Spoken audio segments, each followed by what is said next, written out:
और इस बीच बड़ी खबर लखनऊ से आ रही है। योगी की ताजपोशी पर अखिलेश यादव का बड़ा बयान। कहा, मुझे नहीं लगता कि मैं शपथ ग्रहण में जाऊंगा, मुझे बुलाया ही नहीं जाएगा। पत्रकारों के सवाल पर बोले अखिलेश यादव, आपको कैसे पता मुझे बुलाया जाएगा? अखिलेश ने कहा कि मुझे नहीं लगता कि मैं शपथ ग्रहण में जाऊंगा, मुझे बुलाया ही नहीं जाएगा। ये बड़ी बात अखिलेश यादव ने कही है और साथ ही साथ कहा कि आपको कैसे पता कि मुझे बुलाया जाएगा। अखिलेश यादव ने हंसते हुए इस बात को कह दिया और कहा कि मुझे नहीं लगता कि मैं जाने वाला हूं उनके शपथ ग्रहण में, क्योंकि मुझे तो बुलाया ही नहीं जाएगा। दरअसल जब से शपथ ग्रहण समारोह की तारीख तय हुई है, तब से लगातार इस बात को लेकर चर्चा चल रही थी कि विपक्ष के नेताओं को भी इस बार न्योता दिया जाएगा, जिनमें सोनिया गांधी से लेकर मायावती, प्रियंका गांधी और अखिलेश यादव का भी नाम होगा, मुलायम सिंह यादव का भी नाम होगा। ऐसे में अखिलेश यादव कह रहे हैं कि मुझे नहीं लगता। ये बड़ा बयान अखिलेश यादव का। अखिलेश ने कहा कि मुझे नहीं लगता कि मुझे बुलाया जाएगा। और आपको ऐसा क्यों लगता है कि मुझे न्योता मिलेगा? मुझे न्योता ही नहीं मिलेगा। पत्रकारों के सवाल पर बोले अखिलेश यादव कि मुझे नहीं लगता कि मुझे बुलाया जाएगा। आपको कैसे पता कि मुझे बुलाया जाएगा? अखिलेश यादव ने कहा कि मुझे नहीं लगता कि मैं शपथ ग्रहण में जाऊंगा। बड़ी खबर, योगी के शपथ ग्रहण में शामिल नहीं होंगे अखिलेश। अखिलेश ने क्लियर कर दिया। उन्होंने कहा कि मुझे नहीं लगता कि मैं जाऊंगा। शपथ ग्रहण समारोह को लेकर अखिलेश का यह बड़ा बयान है। और वहीं केंद्रीय मंत्री यहां देखिए धर्मेंद्र, उनका लखनऊ आने का कार्यक्रम रद्द हुआ। आज लखनऊ नहीं आएंगे चुनाव प्रभारी धर्मेंद्र प्रधान। संगठन की बैठक के लिए लखनऊ वो आने वाले थे, लेकिन अमित शाह के कार्यक्रम में बदलाव हो सकता है। देहरादून में कल शपथ ग्रहण में वो शामिल हो सकते हैं, तो ये कुछ बदलाव हुए हैं। पहले ये था कि धर्मेंद्र प्रधान पहुंचेंगे लखनऊ, लेकिन अब वो आज लखनऊ नहीं आ रहे हैं। संगठन की बैठक के लिए लखनऊ आने वाले धर्मेंद्र प्रधान, लेकिन फिलहाल उनका यहाँ आने का कार्यक्रम जो है वो रद्द हो गया। कल उत्तराखंड में दरअसल मुख्यमंत्री का शपथ ग्रहण समारोह है और हो सकता है कि अमित शाह के कार्यक्रम में भी कुछ बदलाव हो। अमित शाह का कार्यक्रम भी कुछ बदल सकता है, क्योंकि देहरादून में कल शपथ ग्रहण है और शपथ ग्रहण में अमित शाह भी शामिल हो सकते हैं। प्रधानमंत्री मोदी तो पहुंच ही रहे हैं। केंद्रीय मंत्री धर्मेंद्र प्रधान का लखनऊ आने का जो कार्यक्रम है वो रद्द हो गया।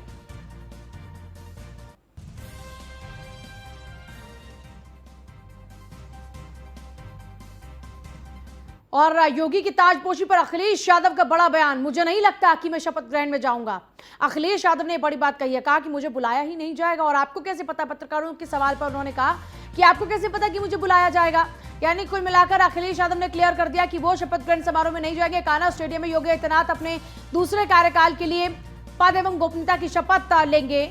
शुभ मुहूर्त में उनका शपथ ग्रहण का कार्यक्रम है। और इस बीच अखिलेश यादव ने कहा कि उन्हें नहीं लगता कि वो जाएंगे।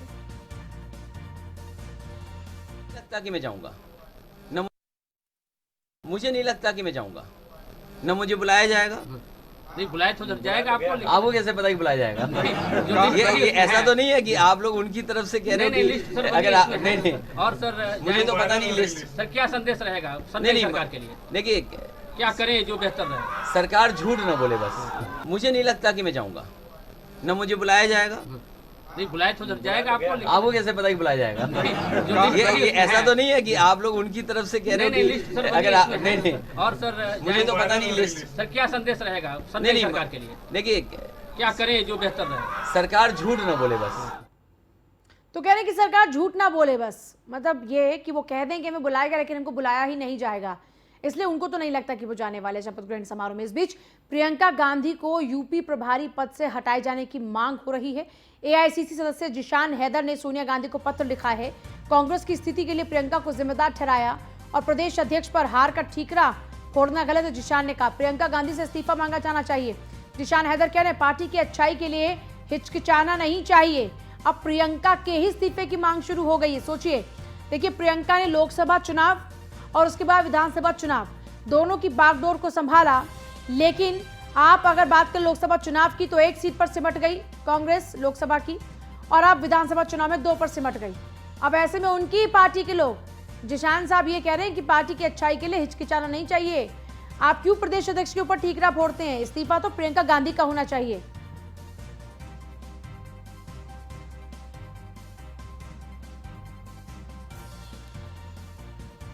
एआईसीसी सदस्य हैं जिशान हैदर। कांग्रेस की स्थिति के लिए प्रियंका को जिम्मेदार ठहराते हुए कह रहे हैं कि यूपी प्रभारी पद से इस्तीफा तो प्रियंका गांधी का होना चाहिए। प्रदेश अध्यक्ष के ऊपर ठीकरा फोड़ना गलत है। दरअसल चुनाव में मिली हार के बाद कांग्रेस निम्न प्रदेश अध्यक्षों के इस्तीफे मांगे और सबकी तरफ से इस्तीफे दे भी दिए गए। अब ऐसे में उन्हीं की पार्टी के एक सदस्य एआईसीसी के मेंबर जिशान हैदर कह रहे हैं कि इस्तीफा तो प्रियंका गांधी का होना चाहिए यूपी प्रभारी पद से, क्योंकि जो भी हुआ उसकी जिम्मेदारी सिर्फ और सिर्फ उनकी बनती है।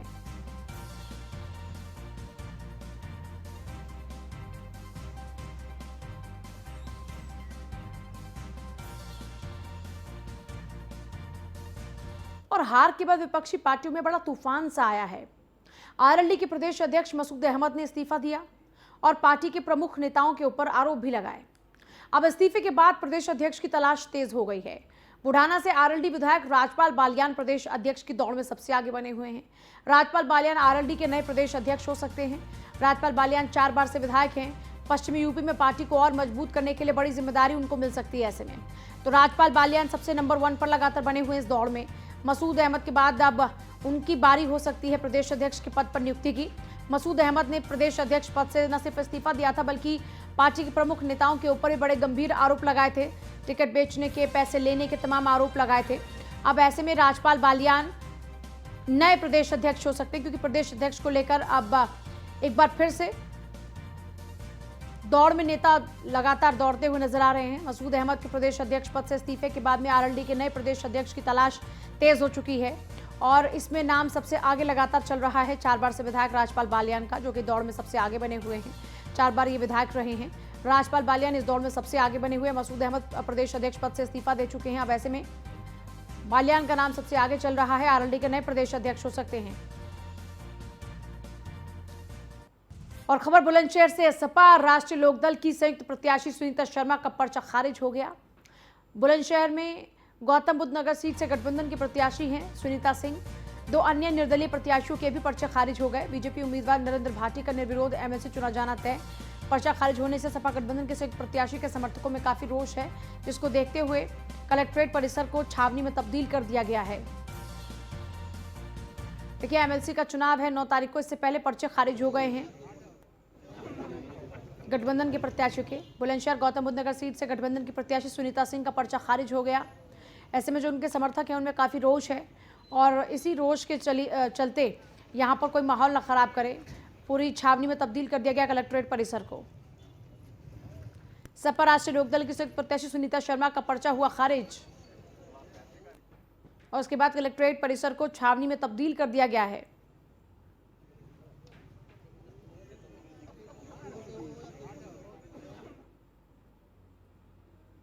नामांकन का आखिरी था कल। अब ऐसे में स्क्रूटनी शुरू हो चुकी है।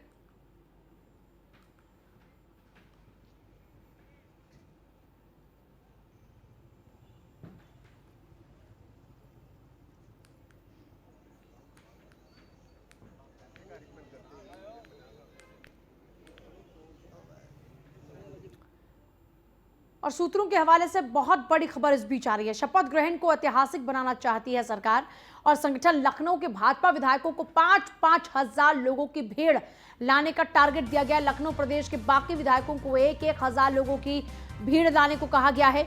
एकाना स्टेडियम में ग्रैंड शो करना चाहती है सरकार और इसके लिए अपने विधायकों की जिम्मेदारी भी लगा दी गई है।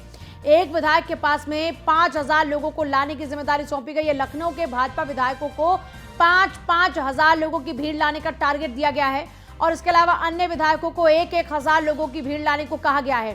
देखिए, आप जानते हैं कि इस लम्हे को ऐतिहासिक बनाने के लिए पूरी कवायद में जुटी हुई है बीजेपी। इसीलिए कान्हा स्टेडियम को चुना गया, क्योंकि वहां पर लाख की तादाद में लगभग जो लोग हैं वो पहुंच सकते हैं। ऐसे में यह तय किया गया कि जो सरकार की योजनाओं के लाभार्थी हैं उनको लाया जाएगा इस शपथ ग्रहण समारोह में। ऐसे में विधायकों की ड्यूटी लगाई गई है। लखनऊ के जो विधायक हैं उन विधायकों की ड्यूटी लगाई गई है। एक विधायक को 5,000 भीड़ जुटानी होगी और इसके अलावा जो अन्य विधायक रहेंगे उनके पास जिम्मेदारी रहेगी 1-1 हजार, यानी एक विधायक 1 हजार, जो लखनऊ के बाहर के विधायक होंगे वो 1 हजार भीड़ लेकर ही पहुंचे। ये बड़ी जानकारी आपको दे रहा न्यूज़ 1 इंडिया।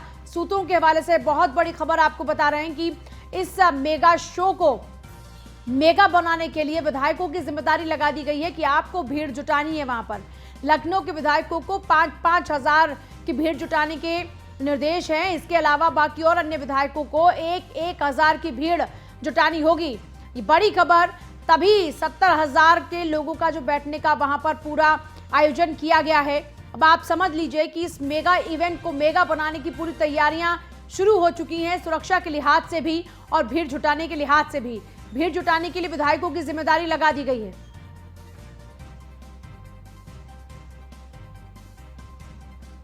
और न्यूज़ वन इंडिया पर इस वक्त की सबसे बड़ी खबर, यूपी में डिप्टी सीएम पद पर नहीं होगा कोई भी बदलाव।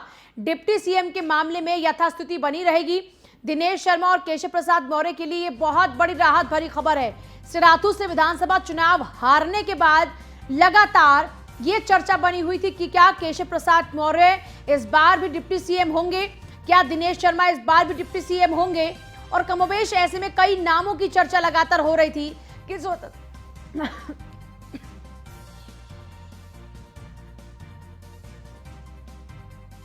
चर्चा इस बात को लेकर हो रही थी कि स्वतंत्र देव सिंह का नाम डिप्टी सीएम पद के लिए लगातार आगे चल रहा है।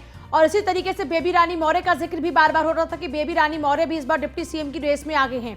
लेकिन अभी न्यूज़ वन इंडिया आपको और एक्सक्लूसिव जानकारी दे रहा है कि डिप्टी सीएम को लेकर कोई बदलाव नहीं होगा, यथास्थिति बनी रहेगी। और आप देखिए, इस बार बीजेपी ने एक मैसेज कन्वे किया है कि हार कोई पैमाना नहीं है किसी को पद देने को लेकर। ऐसे में केशव प्रसाद मौर्य का अपना कद संगठन में जो अच्छा खासा बड़ा है और उनके जो अपने संपर्क हैं, और दूसरी बात है कि केशव प्रसाद मौर्य का जो अपना कद है पार्टी के अंदर, वो लगातार आप देख रहे हैं कि किस तरीके से बना हुआ है। उनके बाकायदा नामांकन के दौरान में आपको याद होगा कि जेपी नड्डा वहां पर पहुंचे थे और ऐसे में तभी तस्वीरें साफ थी कि क्या कुछ आगे होने वाला है, उनका पद कैसे सेफ है। लेकिन फिलहाल देखिए, वो भले ही सिराथू से चुनाव हार गए, पर राहत भरी खबर दोनों के लिए है, केशव प्रसाद मौर्य के लिए भी और दिनेश शर्मा के लिए भी, कि कोई बदलाव नहीं होने जा रहा है और दोनों जो डिप्टी सीएम है वो एज इट इज बने रहेंगे। तो यथास्थिति बनी रहेगी। दिनेश शर्मा और केशव प्रसाद मौर्य के लिए राहत भरी खबर है कि कोई बदलाव नहीं होने जा रहा है। न्यूज़ वन इंडिया पर इस वक्त की सबसे बड़ी खबर आपको दे रहा है आपका अपना चैनल। कोई बदलाव नहीं होगा, यानी योगी आदित्यनाथ फिर से मुख्यमंत्री बनने जा रहे हैं। योगी आदित्यनाथ ने बड़ी जीत दर्ज कराई। दूसरी बात यह है कि योगी आदित्यनाथ ने 35 सालों बाद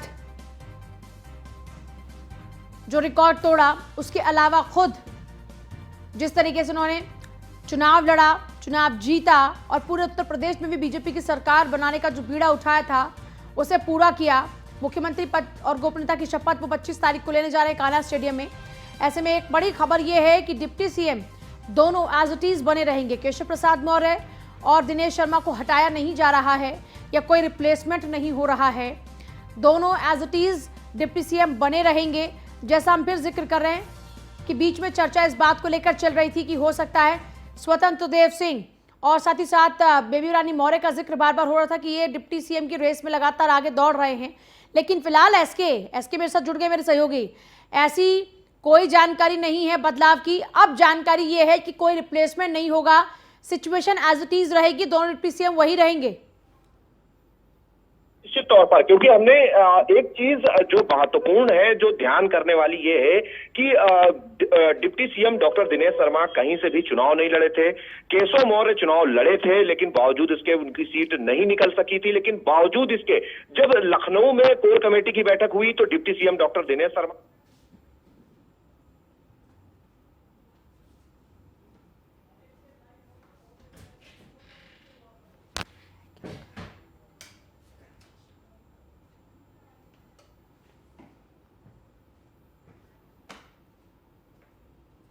इसके का फिर से हम रुख करेंगे, लेकिन इस बीच एक और बड़ी खबर आ रही है। गृह मंत्री अमित शाह के लखनऊ के कार्यक्रम में बदलाव।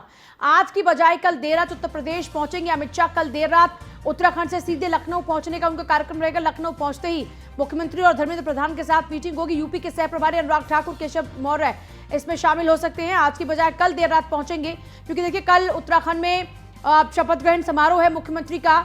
ऐसे में कल देर रात उत्तराखंड से सीधे लखनऊ पहुंचने का उनका कार्यक्रम रहेगा। वहां से शपथ ग्रहण निपटाने के बाद सीधे लखनऊ पहुंच जाएंगे अमित शाह। देर रात बैठकों का दौर चलेगा। 25 तारीख को शपथ ग्रहण समारोह का कार्यक्रम उत्तर प्रदेश में रहेगा। इसके बाद फिर मेरे साथ जुड़ रहा है मेरे सहयोगी एसके, इसी को लेकर पूरी जानकारी चाहेंगे आपसे। बिल्कुल निश्चित है, क्योंकि गृह मंत्री यूपी के चुनाव पर्यवेक्षक बनाए गए हैं और सह पर्यवेक्षक रघुवर दास बनाए गए हैं। तो निश्चित है कि जो औपचारिकताएं हैं जिनको पूरा किया जाना है, जिसमें उत्तर प्रदेश में विधायक दल की बैठक होनी है, कहीं ना कहीं उस बैठक को लेकर और साथ ही साथ जो बाकी चीजें हैं कि मतलब किस मंत्री को क्या दिया जाना है, किसका कद कहां तक होगा, इन बहुत सारे विषयों को लेकर चीजें होंगी। हालांकि विधायक दल की बैठक जो कि औपचारिकता और संवैधानिक तरीका भी है कि उस बैठक में विधायक दल का नेता चुना जाएगा। हालांकि वो मुख्यमंत्री योगी आदित्यनाथ होंगे, जिसके बाद बीजेपी की तरफ से सरकार बनाने का दावा राज्यपाल के पास पेश किया जाएगा और उस दावे के बाद वो नाम दिए जाएंगे कि मुख्यमंत्री योगी आदित्यनाथ के साथ और कौन मंत्री होंगे जो शपथ लेंगे। तो ये बहुत सारी चीजें। ठीक है, इसके बहुत शुक्रिया आपका फिलहाल पूरी जानकारी के लिए। कल देर रात उत्तराखंड से सीधे लखनऊ पहुंचने का कार्यक्रम अमित शाह का है और अमित शाह फिर बैठकों का दौर शुरू करेंगे। देखिए 25 तारीख को जो शपथ ग्रहण समारोह होने जा रहा है उससे पहले की तैयारियां अब कल देर रात शुरू हो जाएगी। इस बीच एक और बड़ी खबर आपको बता दें कि दिल्ली में दिल दहलाने वाली वारदात घटी है। 2 महीने की बच्ची का गला दबाकर उसकी हत्या कर दी गई। मां ने बेटी की गला दबाकर हत्या की है। बच्चे की हत्या कर मां ने उसको ओवन में डाल दिया। माता पिता को हिरासत में लेकर पुलिस पूछताछ कर रही है। मालवीय नगर थाना क्षेत्र के चिराग दिल्ली गांव की घटना है।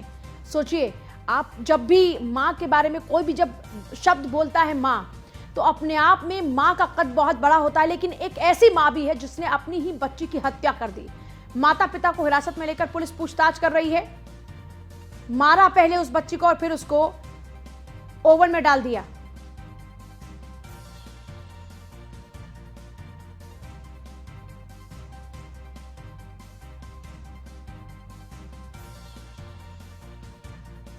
महीने की बच्ची का पहले गला दबाकर उसकी हत्या कर दी गई और फिर उसको ओवन में डाल दिया गया। सोचिए कितनी दर्दनाक ये घटना और एक मां कैसे ऐसा कर सकती है। दिल्ली से दिल दहला देने वाली घटना सामने आई है। दिल्ली दिलवालों की कही जाती है, लेकिन जिस मां ने ऐसा किया है उसके दिल में तो कहीं दिल नजर ही नहीं आता, पत्थर नजर आता है, क्योंकि एक मां ऐसा कभी कर नहीं सकती। इस बीच बागपत के खेकड़ा थाना क्षेत्र के काले सिंह मंदिर में लाखों रुपए की नकदी चोरी की वारदात सामने आई है। बीती रात मंदिर के गेट और दानपात्र का ताला तोड़कर चोरों ने लाखों रुपए की चोरी को अंजाम दिया। चोरी की पूरी वारदात सीसीटीवी में कैद हो गई। घटना की सूचना मिलने के बाद मौके पर पहुंची पुलिस मामले की पड़ताल में जुट गई है।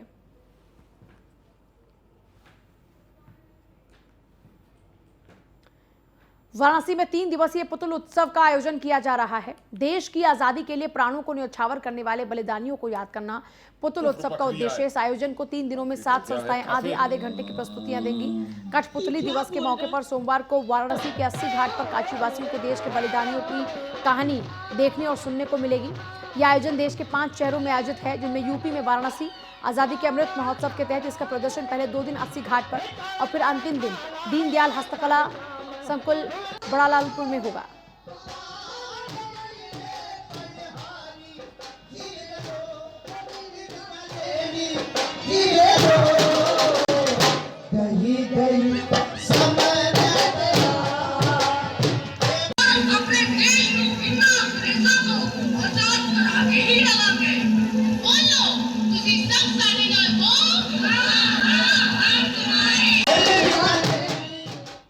एटा में दबंगों की फायरिंग का मामला सामने आया है। ये जो सिलसिला है वो थमने का नाम ही नहीं ले रहा है। इसी कड़ी में शिवांक राठौर नाम के दबंग ने रिवॉल्वर से फायरिंग की और उसका वीडियो फेसबुक पर अपलोड कर दिया। मामला संतोष नगर का है।